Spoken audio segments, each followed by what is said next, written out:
Buenos días, República Dominicana. Otra vez con ustedes, reporte especial con Rosendo Tavares. Les damos las gracias por estar cada sábado a esta hora con nosotros para compartir lo más importante que ha pasado en el país y en el mundo en materia noticiosa. Vamos a iniciar dando, como siempre, un repaso a los precios de los combustibles. La gasolina esta semana están subiendo, aunque los demás combustibles fueron congelados por el Ministerio de Industria y Comercio. La gasolina regular vendiéndose desde la medianoche de este sábado a 207 pesos con 10 centavos, sube 2 pesos con 60 centavos por galón. La gasolina premium 227 pesos con 30 centavos, sube 1 peso con 40 centavos por galón. El GLP, el gas licuado de petróleo, continúa vendiéndose a 83 pesos con 20 centavos el galón. Queda congelado, así como quedan congelados también todos los demás precios de los combustibles. Hoy es sábado 6 de junio, año 2015. Iniciamos el contenido noticioso de Reporte Especial con Rosendo Tavares, como de costumbre en el plano internacional.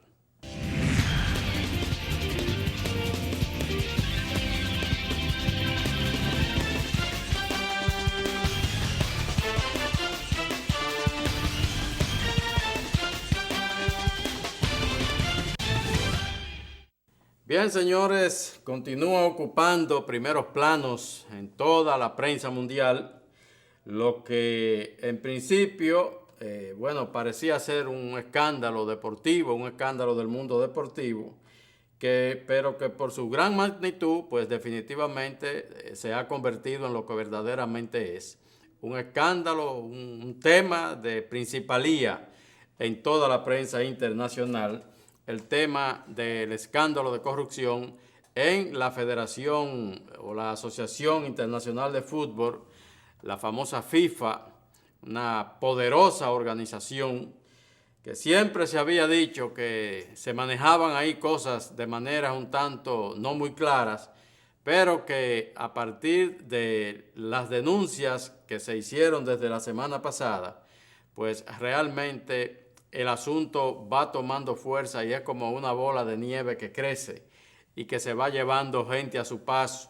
Ya, por ejemplo, se llevó hasta el mismo presidente de la FIFA, el señor Joseph Blatter, quien se pensaba en principio que iba a sobrevivir el escándalo e incluso fue reelecto la semana pasada como presidente de la FIFA, pero pocas horas más tarde estaba anunciando su renuncia, bajando del puesto de presidente de esa institución deportiva. ¿Cómo comenzó todo esto? Esta investigación. Siguen saliendo nuevas informaciones.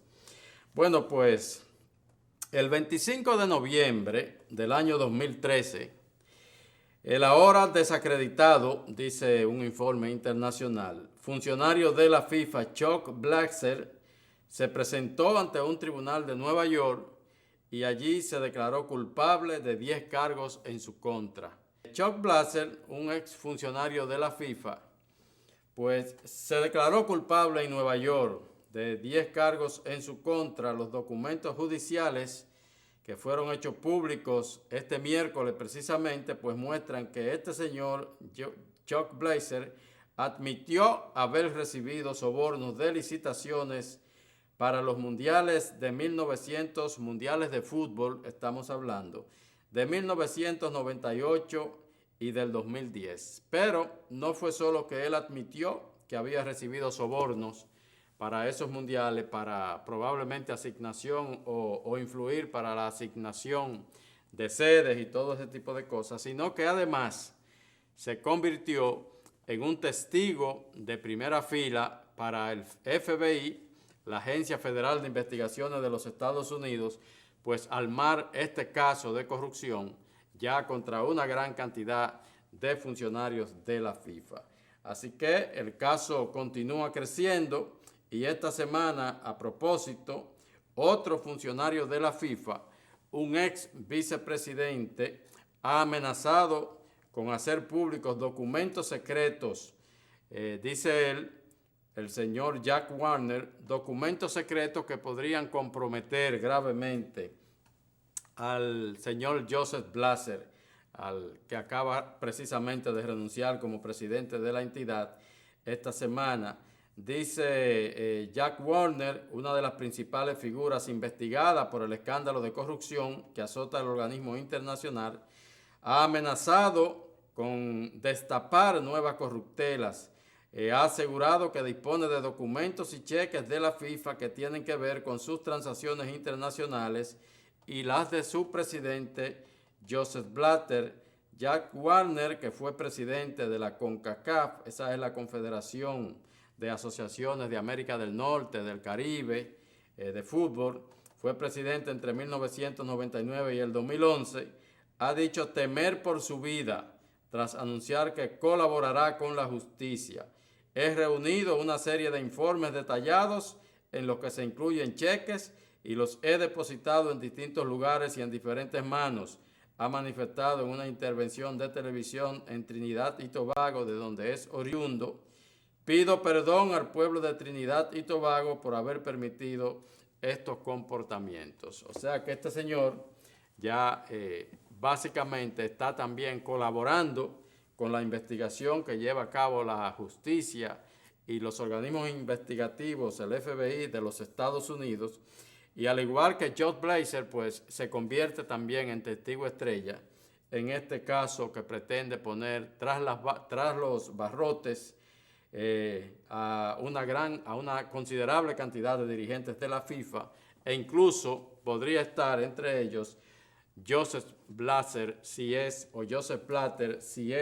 que se comprueban estas acusaciones que se están haciendo. Pero definitivamente un gran escándalo que está sacudiendo al fútbol mundial, y yo creo que a partir de este caso el fútbol jamás volverá a ser el mismo. Nos vamos a Estados Unidos. Un ataque cibernético contra la gran mayoría de las agencias federales de la inteligencia de los Estados Unidos. Un informe atribuido este ataque por los organismos de inteligencia de los Estados Unidos, atribuido a hackers que de alguna manera estarían colaborando o estarían actuando por instrucciones de organismos militares chinos.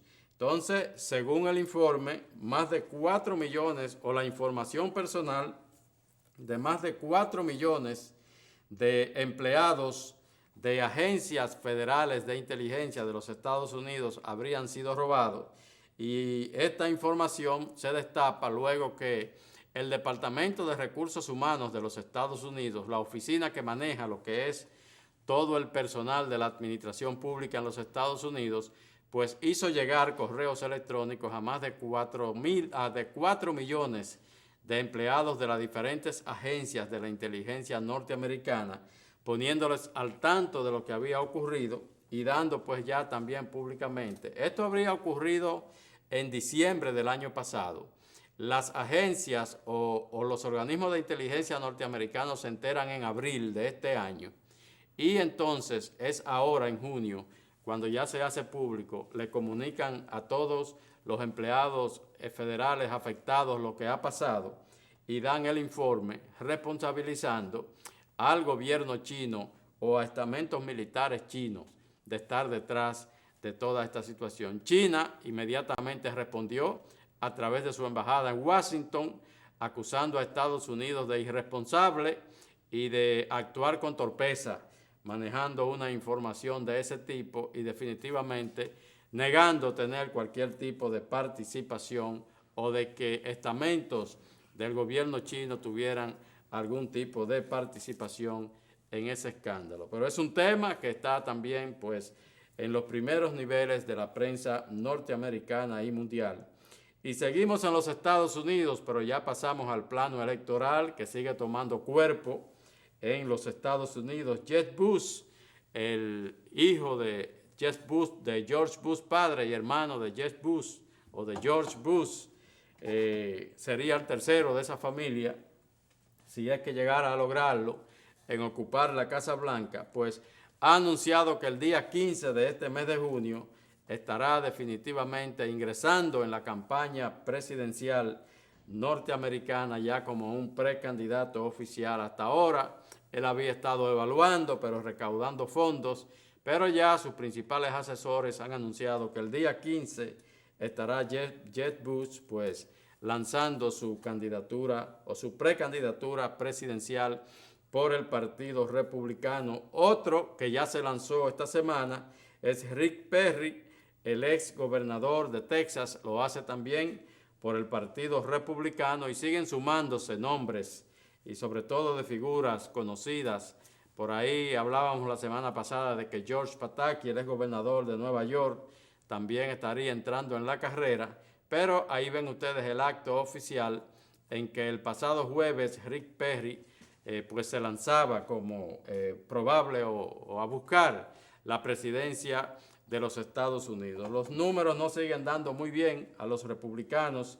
Hillary Clinton, aunque está enfrentando algunos cuestionamientos, sigue encabezando la lista, tanto entre los demócratas de manera muy amplia, pero también aventajando a cualquier posible rival republicano.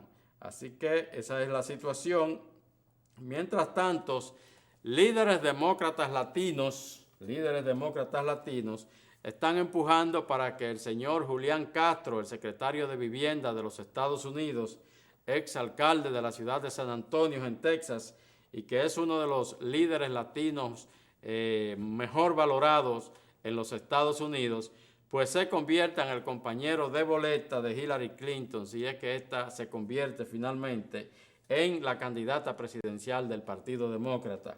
Una boleta Hillary Clinton, Julián Castro, le pondrían una seria tarea a cualquier contendiente del Partido Republicano, porque solidificaría Julián Castro el voto inmigrante, el voto latino sobre todo, a favor de la candidatura del Partido Demócrata. El Partido Demócrata, que a propósito, las últimas encuestas que se han dado a conocer, pues dan cuenta de que la mayoría en Estados Unidos apoya legalizar a los indocumentados, que es para esto los demócratas han estado apoyando siempre que se legalice a los más de 11 millones de personas que viven indocumentadas en los Estados Unidos.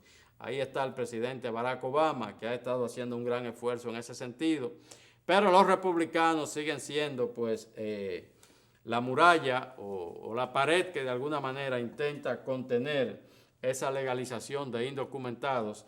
La misma encuesta que muestra que un 72% de los norteamericanos en sentido general favorece que se legalice a los indocumentados, hay un 56% de los republicanos que se opone a ello y que dicen que los indocumentados y que los inmigrantes representan de alguna manera una carga para los Estados Unidos. Y yo creo que eso es lo que hace la diferencia entre un partido y otro. ¿Por qué prefieren los inmigrantes y sobre todo los latinos apoyar en las urnas al Partido Demócrata? Bueno, pues por situaciones como esta, porque los republicanos siguen muy atados al voto conservador y no dan un paso. Ellos entienden y saben que necesitan el apoyo de los inmigrantes, de los latinos, para poder regresar a la Casa Blanca, pero el miedo a ser castigado por el voto conservador, que es su plataforma fuerte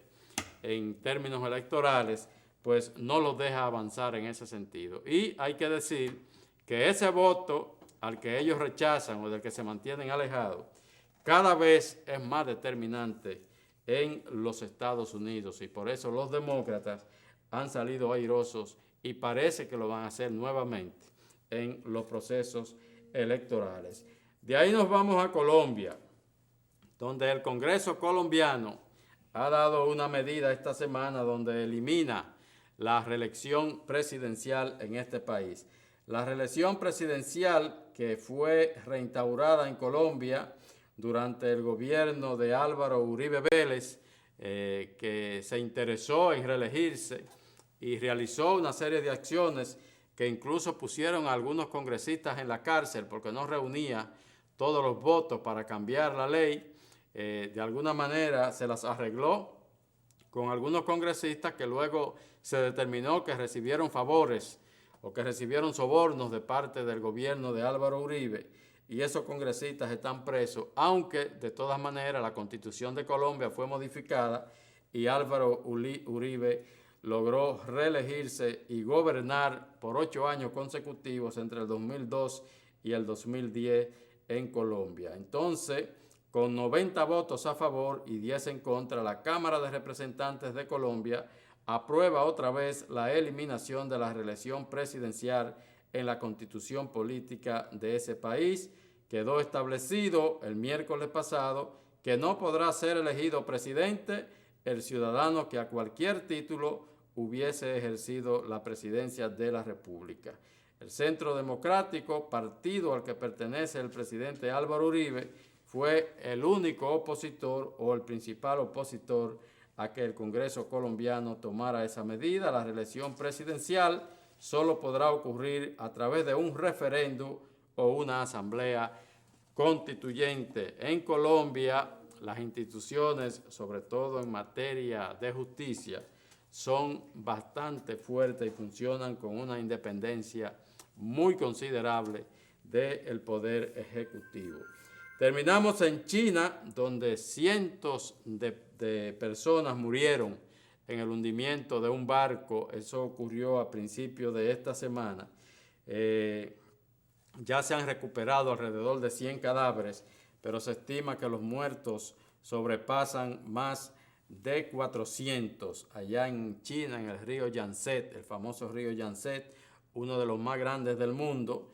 Este ferry cargado con una gran cantidad de personas pues zozobró, se hundió y prácticamente todo el mundo murió dentro de la embarcación sin la posibilidad de que los organismos de socorro les rescataran a tiempo. Ya hay una información de último minuto, dice que el barco ha sido enderezado, el barco que naufragó en el río Yangtze. Entonces los equipos de rescates en China lograron enderezar el barco que volcó y en el que se cree que murieron por lo menos 400 personas, dice esta información acabadita de salir. Por el momento solo se sabe que 14 de sus 456 pasajeros y la tripulación lograron sobrevivir a la tragedia en lo que parece encaminado a ser el peor desastre de navegación de China en muchas décadas. Lamentable esto que ha ocurrido allá en China. Terminamos en el plano internacional, nos vamos a la pausa y retornamos enseguida al plano nacional, donde hay muchas informaciones, sobre todo las que tienen que ver con el tema de la reforma constitucional. Vamos a la pausa.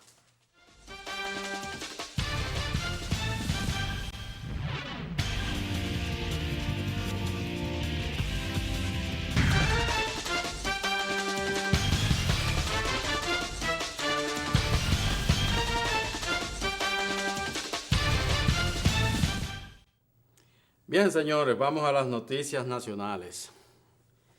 Este país, en materia política, diríamos, en pocas horas, se produjeron una serie de acontecimientos que han revolucionado definitivamente a la República Dominicana. Cuando parecía inminente una división en el Partido de la Liberación Dominicana, luego de que el expresidente Leonel Fernández pronunciara un discurso que dejó al país muy preocupado y que prácticamente dejaba entender que no había vuelta atrás en la lucha interna del Partido de la Liberación Dominicana. De repente, pocas horas después, todo cambió y el PLD se puso de acuerdo y de manera unánime 31 senadores del Partido de la Liberación Dominicana aprobaron la reforma constitucional, incluyendo a Félix Bautista y a Sonia Mateo, para que usted tenga, por ejemplo, una idea del tipo de cambio de actitud que estamos hablando. Ya luego se anuncia una serie de acuerdos también.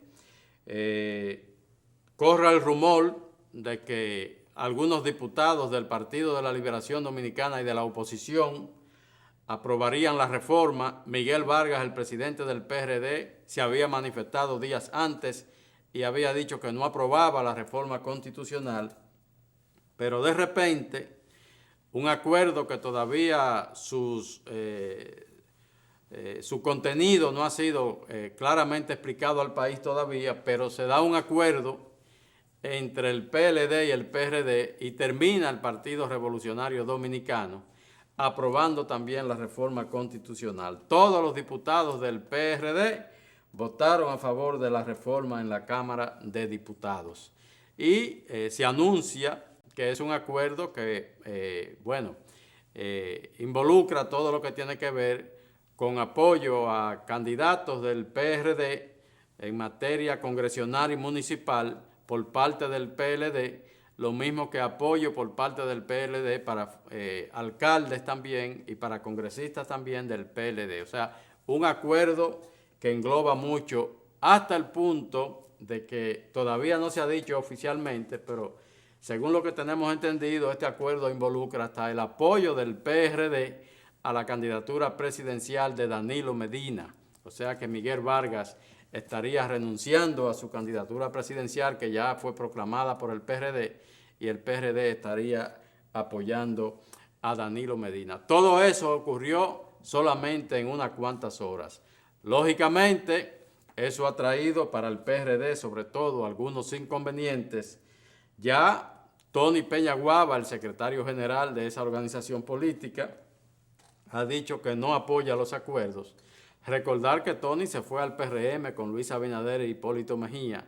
Allí no le cumplieron con una serie de promesas, retornó al PRD y Miguel Vargas le otorgó la Secretaría General de esa organización política. Pero ahora Tony dice que no apoya los acuerdos a que llegó Miguel Vargas con el partido. Creo que por ahí hay una fotografía de Tony cuando era juramentado nuevamente por Miguel Vargas como secretario general del PRD.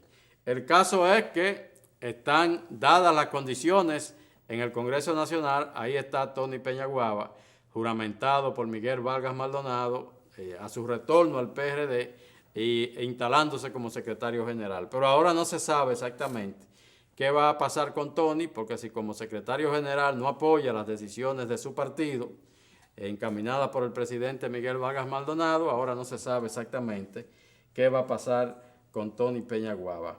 Pero tampoco el secretario de organización, Aníbal Díaz Beliar, aprobó las decisiones de Miguel Vargas y se fue del PRD y cierra filas ahora con Luis Abinader, como ya lo habían hecho antes algunos alcaldes de diferentes demarcaciones del país que dejaron el PRD para irse al Partido Revolucionario Moderno.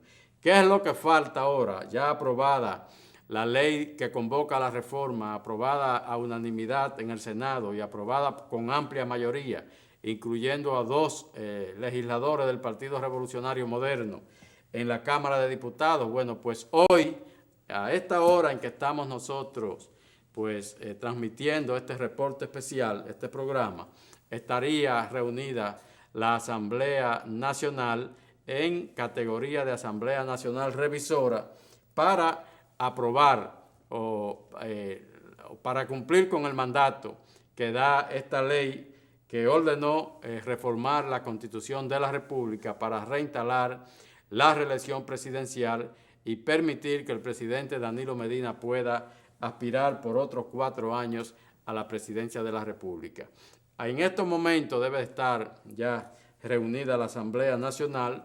Como este programa se graba los viernes, lógicamente, por eso no podemos dar los resultados, pero la semana que viene estaremos hablando de eso, aunque no cabe ninguna duda de que va a ser aprobada, de que va a ser reformada la Constitución en su artículo 124 para dar paso a la reelección del presidente Danilo Medina. Hay que recordar que solamente a horas de haber sido aprobada la reforma en la Cámara de Diputados, le fue enviada al Poder Ejecutivo y el presidente Danilo Medina, tan pronto llegó la ley al Palacio Nacional, la promulgó. Creo que ahí tenemos a nuestro amigo Roberto Rodríguez Marchena haciendo el anuncio de la decisión presidencial. Vamos a escucharle. Constitución de la República, el presidente Danilo Medina acaba de promulgar la ley 2415, que declara la necesidad de reformar la Constitución de la República en su artículo 124. Bueno, ahí escucharon ustedes a Roberto Rodríguez Marchena. Bueno, ¿qué viene ahora? Lo que está ocurriendo hoy sábado. Los primeros informes hablaban de que sería la Constitución, podría ser aprobada en 2 lecturas, pero que no se iba a hacer de manera consecutiva, porque según el reglamento de la Asamblea Nacional Revisora, debía de conocerse en una primera lectura y dar entonces un periodo de 5 días laborables para poder conocerla en segunda lectura. Pero ahora resulta que no, han aparecido otras alternativas. Veo por aquí una información que dice que la Asamblea Revisora de la Constitución podría ser aprobada hoy sábado en 2 lecturas consecutivas y no con 5 días de diferencia, según lo establecido, para que se establezca la modificación del artículo 124 para que permita la reelección presidencial consecutiva. El argumento es que, porque como según explican algunos legisladores, el reglamento de la Asamblea es pasible de ser modificado e incluso podría crearse uno distinto al realizado en la Asamblea Revisora del 2010. En el caso de la última reforma del 2010, se aprobó un reglamento a los fines de conocer esa reforma constitucional y en estos momentos lo que tenemos es que definir si manejamos el mismo reglamento, si lo ratificamos en este caso de la convocatoria de la Asamblea Revisora para mañana, o mejor dicho para hoy, o modificamos ese reglamento, según dijo el diputado PLDista Henry Merán de San Juan de la Maguana. Sin embargo, esta no será la única modificación que se le introducirá a la Carta Magna, según reveló también el vocero de los diputados PLDistas, Rubén Maldonado, quien dice que como parte de los acuerdos arribados entre el presidente Danilo Medina y el expresidente Leonel Fernández, en los próximos meses se estarían modificando otros 3 artículos. Ya esto que dice Rubén Maldonado es que habría una segunda reforma constitucional, no esta va a ser solamente para el tema de la reelección, pero habría una segunda reforma próximamente para modificar 3 artículos de la Constitución, 270, 271 y 272, que crearían una serie de mecanismos que harían mucho más difícil que la Constitución pueda reformarse cada vez que a un presidente o que a una persona por intereses particulares se le ocurre. Pero fíjense ustedes cómo esto indica la prisa con que se quiere aprobar todo esto y de que no se quiere crear ningún espacio que pueda generar situaciones en las que se puedan dar cambios. Parece ser que va a ser declarada en la Asamblea Revisora también de urgencia la ley, conocida en 2 lecturas consecutivas, y esto estaría ocurriendo hoy sábado. Entonces, si se aprueba hoy, el presidente entra automáticamente en vigencia y ya el presidente Danilo Medina estaría habilitado para reelegirse. Y estimamos nosotros que tan pronto se apruebe todo esto, entonces el presidente de la República se va a dirigir al país o va a hablar de alguna manera con la prensa para explicar el tipo de acuerdo o los acuerdos a los que ha llegado con la oposición política, dígase Partido Revolucionario Dominicano y Partido Reformista Social Cristiano, para posibilitar todo esto que ha estado ocurriendo. Hay que decir que Miguel Vargas Maldonado, el presidente del PRD, ayer en la tarde tenía programada para las 5 de la tarde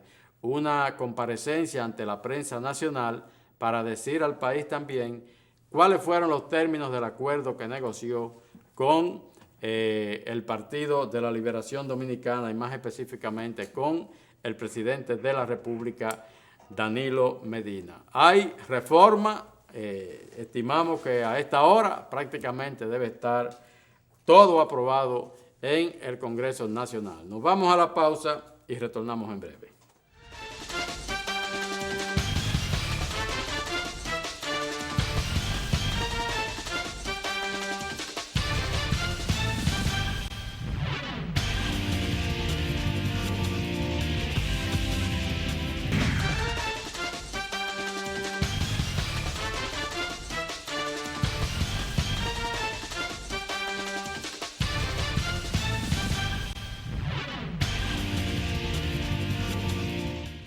Continuamos, señores. Gracias por permanecer con nosotros. El pasado martes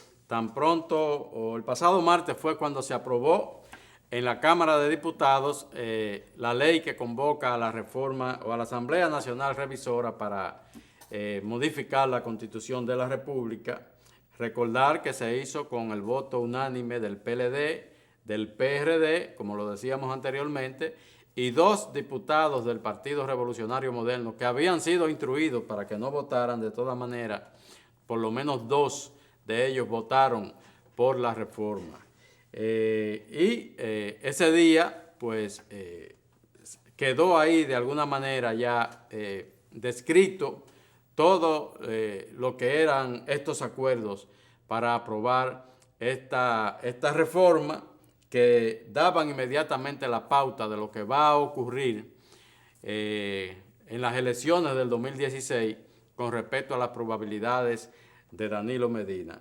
Luis Abinader, el candidato presidencial del Partido Revolucionario Moderno, tenía pautado un discurso a la nación precisamente la noche de ese mismo martes, y en ese discurso, donde hizo serias críticas a lo que ha sido el paso del Partido de la Liberación Dominicana por el poder, también, bueno, pues respondió de alguna manera a la forma en que la Constitución de la República pues va a ser modificada, o la forma en que se han conducido todos estos movimientos para modificar la Constitución de la República. Vamos a escuchar algunos fragmentos de ese discurso de Luis Abinader.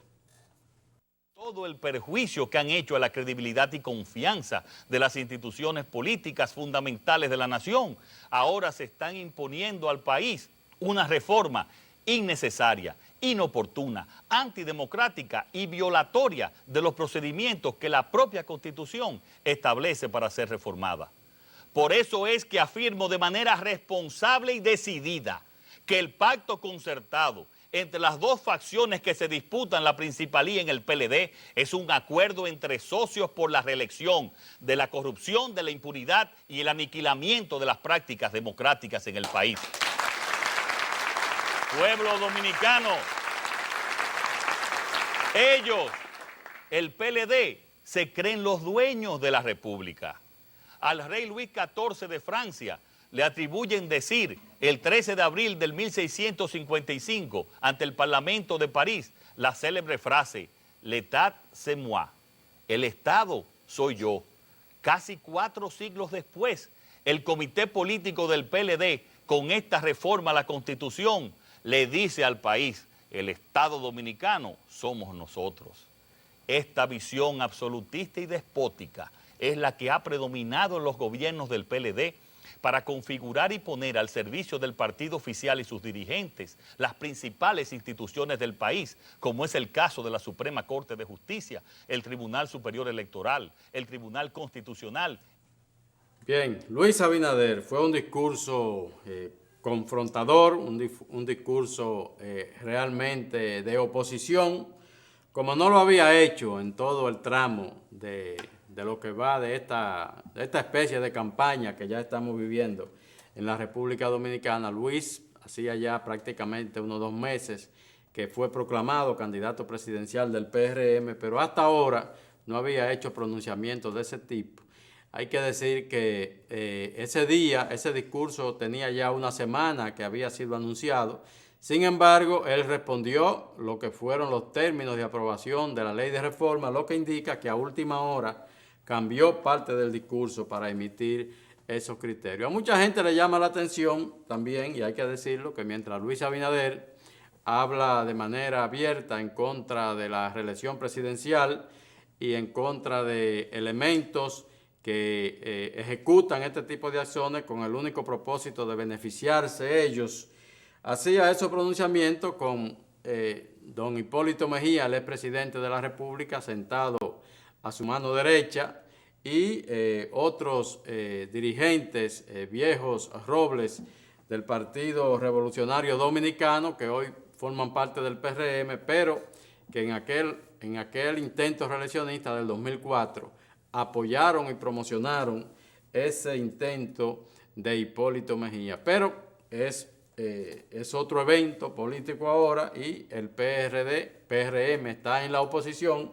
y lógicamente ese es el tipo de discurso que en una situación como esta se impone. Hay que decir que el apoyo del PRD, que no es solo a los síndicos, a los diputados, a los senadores del PLD, sino a la misma candidatura presidencial de Danilo Medina, pues convierte a Danilo Medina todavía en un candidato con mucho más posibilidades para convertirse otra vez en el próximo presidente de la República, y eso significa un hueso bastante duro de roer para Luis Abinader, que de todas maneras ha ganado mucho en este proceso y se proyecta como una figura política de primer orden en la República Dominicana. Señores, otra tragedia ocurre en el país con el tema de los feminicidios. Un hombre en Moca mata a su mujer, de la cual estaba precisamente ya separado. Entra una tía a defenderla, la mata también. Entra una prima a defenderla, también la mata. Y en definitiva, 3 mujeres. Ahí está el general Héctor García Cuevas, quien es el jefe policial del Cibao Central con asiento en Santiago, y que como responsable de la Plaza de Moca aparece ahí dando el informe. Pero según el informe de la policía, el hombre mató a esta mujer que era su pareja sentimental, Andreina Espinal Guzmán, de 25 años. También mató a Antonia María Espinal Díaz, de 43. Él mató a su esposa o a su exmujer, Lisbeth Lugo Espinal, de 23 años. Andreina Espinal Guzmán, hermana, de 25, y Antonia María Espinal Díaz, tía, de 43 años. El homicida, Tomás Rafael Sosa Rodríguez, un hombre que llegó al país deportado desde los Estados Unidos, 43 años de edad. Ahí probablemente estaría un poco la explicación de todo esto. La mujer, 20 años más joven, dicen que la mató por celos, pero una verdadera tragedia de esas que siguen sacudiendo a la sociedad dominicana. Muy lamentable esto que ha consternado no solo a Moca, sino a todo el país. Reinaldo Pared Pérez, el senador, y el senador Charlie Mariotti, Reinaldo Pared del Distrito Nacional, Charlie Mariotti de de Monteplata, han anunciado que demandarán al señor director de aduanas, el ingeniero Fernández Fernández, quien los ha acusado de vender la reforma a la ley de aduanas al sector empresarial del país. Vamos a escuchar esta rueda de prensa que dieron Charlie Mariotti y Reinaldo Pared Pérez, y si tuviéramos por ahí algún corte de las declaraciones del director de aduana, también nos gustaría compartirlo con nuestros amables televidentes. Adelante.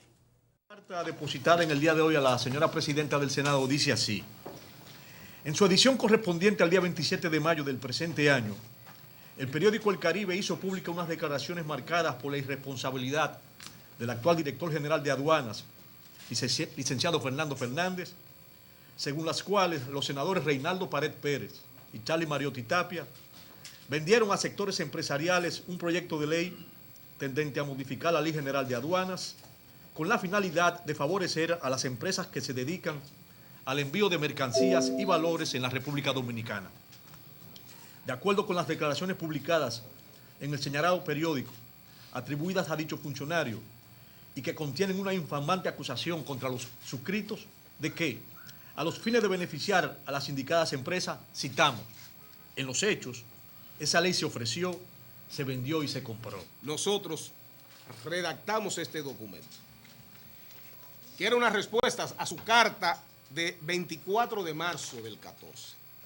Y nosotros le decíamos, en cuanto a la posibilidad sancionadora administrativa, él dice que le quitamos la autonomía. No es verdad. La ley mantiene las tasas, la ley mantiene los ingresos de tasas por servicios, de multa. Bien, ahí vieron ustedes la explicación de Reinaldo Pared Pérez a propósito de que ellos están anunciando que van a demandar al director general de aduana. Ese es un pleito de pesos pesados.